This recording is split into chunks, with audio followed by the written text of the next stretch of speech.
तो मेरे दोस्तों, गोन आर दोस डेज जब जो अपने पीसी बिल्ड्स थे वो प्लेन एंड बोरिंग हुआ करते थे। आज की डेट में कोई भी इंसान जो बाहर जाकर अपने लिए पीसी बिल्ड करता है वो ये चीज जरूर इंश्योर करता है यार कि वो इररिगार्डलेस ऑफ द बजट, वो कितना भी पैसा खर्च रहा हो ना, लेकिन उस पैसे में, उस बजट में वो अपने लिए best looking aesthetically pleasing PC जो उसको बिल्ड कर पाए। और सिर्फ ऐसा ना हो कि पूरा का पूरा परफॉर्मेंस पे इन्वेस्ट कर दे, एस्थेटिकली प्लीजिंग भी उनका पीसी जो है लगना ही चाहिए। तो आज के इस वीडियो में आप देख सकते हो ऑन टेबल रखा हुआ ये जो पीसी है ये बना है हमारे टेक ड्रीम स्टोर पर और एक कस्टमर जो है उन्होंने बिल्ड करवाया है। एंड आप देख ही सकते हैं कितना एस्थेटिकली प्लीजिंग लग रहा है। तो इस पीसी के ऊपर मैं वीडियो इसलिए कर रहा हूं क्योंकि इसमें कुछ ऐसे फैक्टर्स हैं जो कि इसको स्टैंड आउट करवाते हैं दूसरे मशीन से जो कि हम लोग बिल्ड करते रहते हैं। उन्हीं फैक्टर्स के बारे में आज के इस वीडियो में बात करेंगे, लेकिन उससे पहले बात कर ले आज के वीडियो स्पॉन्सर्स के बारे में जो कि हैं हम खुद। तो आज ही बाय करें अपने परफेक्ट गेमिंग या प्रोडक्टिविटी पीसी, विजिट करें www.techdreams.co.in। यहां पर जाकर आप चूज कर सकते हैं हमारे प्री-बिल्ड मशीन्स में से, या फिर कई कस्टमाइजेशंस के लिए आप हमें कॉल या व्हाट्सएप भी कर सकते हैं।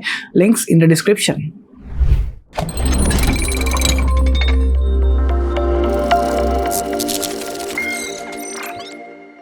सो कंपोनेंट्स के बारे में बात करने से पहले ऐसे 3 पॉइंट्स जो कि देखकर ही आप समझ पा रहे हैं इस पीसी बिल्ड में। Point number 1, white theme PC build है, तो मेजॉरिटी ऑफ द कंपोनेंट्स जो कि यूज करे गए हैं वो व्हाइट हैं, आप देख सकते हैं। सेकंड थिंग इज एस्थेटिकली बहुत प्लीजिंग है, आपको भी देखकर बहुत मजा आ रहा होगा इस पीसी को, और हर कोई चाहता होगा कि ये उनके सपने का पीसी यानी कि ड्रीम पीसी और उनके टेबल पर उन्हें रखा हुआ भी रोज सुबह आंखें खोलते ही दिखे। और तीसरी चीज, गेस मारो मारो मारो, सही पकड़े हैं, बिल्कुल सही। आप देख सकते हो ना के बराबर फ्रंट साइड से अगर आप देखेंगे तो केबल विजिबिलिटी है। अक्सर क्या होता है जब हम पीसी बिल्ड्स करते हैं नॉर्मली आपके पावर सप्लाईज की केबल्स आगे आती हैं, बहुत कुछ आता है, लेकिन इसमें आप नोटिस करोगे कि केबल्स नहीं है फ्रंट साइड पर। उसी के बारे में हम लोगों ने मेजरली बात करना है, वही इसको स्पेशल बनाता है। तो ये बेस्ड है मेरे दोस्तों MSI के प्रोजेक्ट जीरो प्लेटफॉर्म पर। सो यहाँ we have paired an Intel core i7 14700F processor जो कि आता है 20 कोर्स और 28 थ्रेड्स के साथ में। इसको हमने पेयर किया with the MSI B760M project zero motherboard. तो बेसिकली आप नोटिस कीजिए कि इस बोर्ड के सभी कनेक्टर्स जो है ना वो नॉर्मल बोर्ड्स की तरह फ्रंट पर नहीं बल्कि इसके बैक साइड पर लोकेटेड है, जिसकी वजह से इसको केस में इंस्टॉल करने के बाद में ना हम लोग PSU के कनेक्शंस को और फ्रंट IO के कनेक्टर्स को इजीली पीछे से ही यहाँ पर जो इंस्टॉल कर सकते हैं। सो इससे सबसे पहली बात तो होता ही है कि जो बिल्ड एक्सपीरियंस है वो बहुत ज्यादा ईजी बन जाता है। अब जो लोग रेगुलरली पीसी बिल्ड करते रहते हैं उन्हें मुझे बताने की जरूरत नहीं है, वो इस चीज से रिलेट कर सकते हैं कि कभी कभार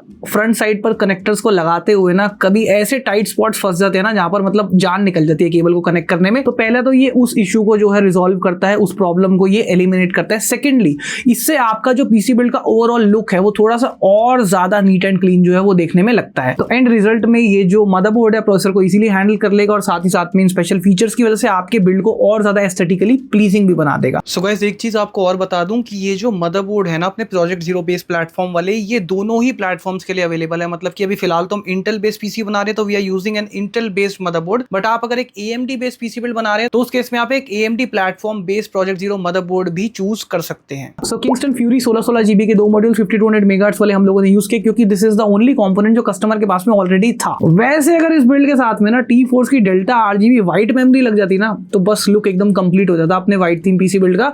बट कस्टमर के पास में रैम थी तो ऑब्वियसली बात है कि वो दोबारा इन्वेस्ट करना नहीं चाहेंगे। बट अगर आप ऐसा कोई पीसी बिल्ड कर रहे हो you can consider my suggestions. Now इस पीसी बिल्ड में ऑब्वियसली स्टॉक कूलर लगाकर एस्थेटिक्स खराब करने का पाप कौन ही करेगा। तो we have used the MSI Mac Core Liquid E360 White AI liquid cooler. ये particular line of liquid coolers ना MSI ने रिसेंटली लॉन्च किया है और आपको बता दूं कि ये जो है इनमें जो पंप लगा हुआ है that is based on the new generation. और इसका जो बेस आप देखेंगे, इसका बेस प्लेट है वो काफी वाइड है, जिससे कि जो अपने LG 1700 बेस्ड इंटेल प्रोसेसर्स हैं उनका बड़ा IHS जो रेक्टेंगुलर IHS है वो पूरी तरह से कवर हो जाता है और हीट डिसिपेशन भी जो हीट कंडक्शन है वो प्रॉपर्ली हो पाती है। प्लस टॉप का इसका जो ये एक्लिप्स डिजाइन है वो काफी कूल लगता है एंड ये रोटेटेबल भी है, मतलब अपने AIO ओरिएंटेशन के हिसाब से इसको सेट कर सकते हैं। प्लस ये तीनों जो फैंस हैं ये फ्लूइड डायनामिक बियरिंग यानी कि FDB फैंस हैं और ARGB हैं एंड हाई स्टैटिक प्रेशर के साथ में आते हैं। तो प्रोसेसर जो हम लोगों ने यूज किया इससे थोड़े से हायर TDP वाला प्रोसेसर भी अगर आप चूज करते हैं, अगर आप एक मैं कहूं कि अनलॉक्ड प्रोसेसर भी यूज करते हैं जैसे 14600K ले लीजिए या कोर i7 14700K ले लीजिए ना, तो उसके इसमें भी आप इस लिक्विड कूलर के साथ में you can easily pull off the build. और जैसा कि बिल्कुल स्टार्टिंग में ही हम लोगों ने बात कर लिया कि हम प्रोजेक्ट जीरो बेस्ड मशीन जो है वो बिल्ड करने वाले थे, तो तो ऐसे में बहुत जरूरी है कि जो आपका केस है, जो कैबिनेट है, वो भी इस प्लेटफॉर्म को सपोर्ट करता हो। क्योंकि अगर आप किसी नॉर्मल केस में ऑब्वियसली इस मदरबोर्ड को माउंट करने की कोशिश करेंगे और फिर आप चाहेंगे कि पीछे से जो मैं कनेक्टर है कनेक्ट कर लूं,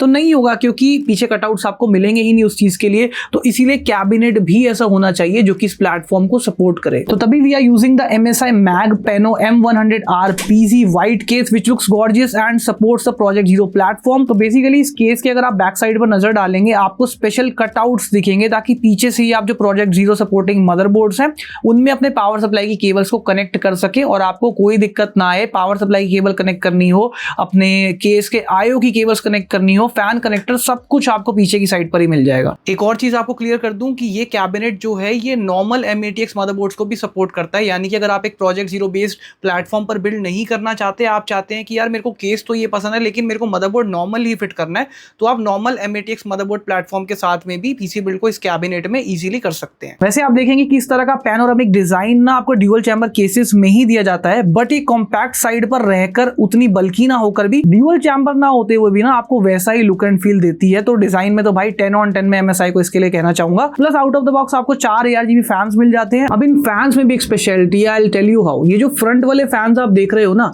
अक्सर क्या होता है इस तरह के जो केसेस होते हैं जिसमें यहाँ साइड पर, मतलब front not exactly front, side पर जो फैंस मिलते हैं ना, ये वाले फैंस, ये मोस्टली नॉर्मल फैंस होते हैं। तो होता क्या है कि अगर हम इनको जैसे कनेक्टेड है इस फॉर्म में कनेक्ट करें तो ये एज अ एग्जॉस्ट सर्व करते हैं, यानी कि जो अंदर की हवा है उसको बाहर की तरफ ये जो है धकेलते हैं। और इसमें जो एस्थेटिक्स है वो सफर नहीं करते, क्योंकि आपको फैन का जो कंप्लीट ब्लेड है, जो पीछे का पूरा डिजाइन है, ARGB बैकलाइट दिखता है, तो एस्थेटिक्स सफर नहीं करते। लेकिन फिर लेट सपोज अगर हम लोग ऊपर कूलर भी माउंट कर ले और पीछे भी आपको एग्जॉस्ट फैन मिल रहा है, तो ऐसे में सारे ही फैंस एग्जॉस्ट हो जाते हैं। तो अगर आप इसी ओरिएंटेशन को फॉलो करें तो नॉर्मल केसेस में होता क्या है कि आप एक नेगेटिव एयर फ्लो सिनेरियो में लैंड कर जाते हैं। और ऑन दी अदर साइड अगर हम फैंस को रोटेट करके लगा दें, यानी कि उनको फ्लिप करके लगा दें, तो उसमें आपके फैंस इनटेक तो बन जाते हैं, यानी कि हवा को अंदर तो खींचने लगते हैं, लेकिन फिर एस्थेटिक सफर होते हैं। क्योंकि जैसे ही रोटेट हम फैन को करते हैं वो आधे से ज्यादा ब्लेड जो है वो छुप जाता है, जो उसका बैक जहां पर असली RGB ग्लो होती है वो छुप जाता है, तो एस्थेटिक सफर होते हैं। तो यहां पर इस चीज का ख्याल रखा गया। ये जो फैंस आप देख रहे हैं नॉर्मल फैंस नहीं है, these are reverse pitch fans, यानी कि यहाँ पर दोनों चीजें कवर हो रही हैं। पहली चीज, आपके एस्थेटिक सफर नहीं हो रहा है, आपका जो फैन का ब्लेड है वो प्रॉपरली विजिबल है,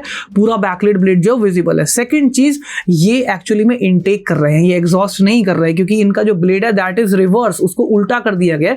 तो ये इस पोजीशन में रहते हुए भी हवा को इनटेक कर रहे हैं, जिससे कि आपके केस का एयर फ्लो भी मेंटेन रहे और साथ ही साथ पे एस्थेटिक्स के साथ में भी कॉम्प्रोमाइज ना करना पड़े। बाकी इसके अलावा इस बिल्ड में we have used the XPG S70 blade 2 TB Gen 4 NVMe SSD storage, यानी कि इसमें आपको 2 TB की Gen 4 स्टोरेज मिल रही है, जो कि इनफ रहेगी किसी भी तरह की स्टोरेज के लिए। प्लस एक और चीज आप जानते ही हो कि एक व्हाइट थीम पीसी में आप जितने मर्जी व्हाइट कंपोनेंट्स को यूज कर लीजिए, जब तक ग्राफिक्स कार्ड व्हाइट नहीं लगेगा ना, तब तक वो लुक एंड फील नहीं आएगी, मजा नहीं आएगा। यहाँ ब्लैक कार्ड लगा देंगे तो सारा मजा खराब। तो हम लोगों ने यूज किया है colourful GeForce RTX 4070 Ti iGame ultra wide graphics card, जो कि आपको जो है 2K तक गेमिंग करा देगा इजीली, और कुछ गेम्स के साथ में अगर आप सेटिंग्स पे कॉम्प्रोमाइज करेंगे तो 4K तक भी करवा देगा। वैसे एक चीज मैं आपको बताना भूल गया कि सिस्टम का पर्पस क्या है। इस सिस्टम का पर्पस जो है that is 60% video editing, 40% gaming, यानी कि ज्यादातर मेजॉरिटी ऑफ द टाइम इस पर वीडियो एडिटिंग होने वाली है और इस पर गेमिंग भी होने वाली है। तभी कंपोनेंट्स का सिलेक्शन जो है कुछ इसी तरह का है। Also as I always say, power supply में चीप आउट नहीं करना, तो पावर सप्लाई में हम लोग यूज कर रहे हैं MSI Mag A850 GL PSU to power up this system. 850 watt का 80+ गोल्ड सर्टिफिकेशन के साथ में आने वाला पावर सप्लाई है। This is a fully modular PSU, plus यहाँ पर अपने को latest PCI Gen compatibility and all that मिल जाता है। कनेक्टर भी आप देख सकते हैं डायरेक्ट जो है वो आपको मिल जाता है अपने latest RTX 40 series graphics cards को पावर अप करने के लिए। तो इसी पावर सप्लाई का हम लोगों ने इस पीसी बिल्ड में यूज किया है। नाउ देरी नहीं करते, जल्दी से एक क्विक मोन्टाज देखते हैं, कुछ आई कैंडी शॉट्स देखते हैं इस पीसी बिल्ड के, और फिर वापस से आ जाते हैं इस स्क्रीन पर। So let's go.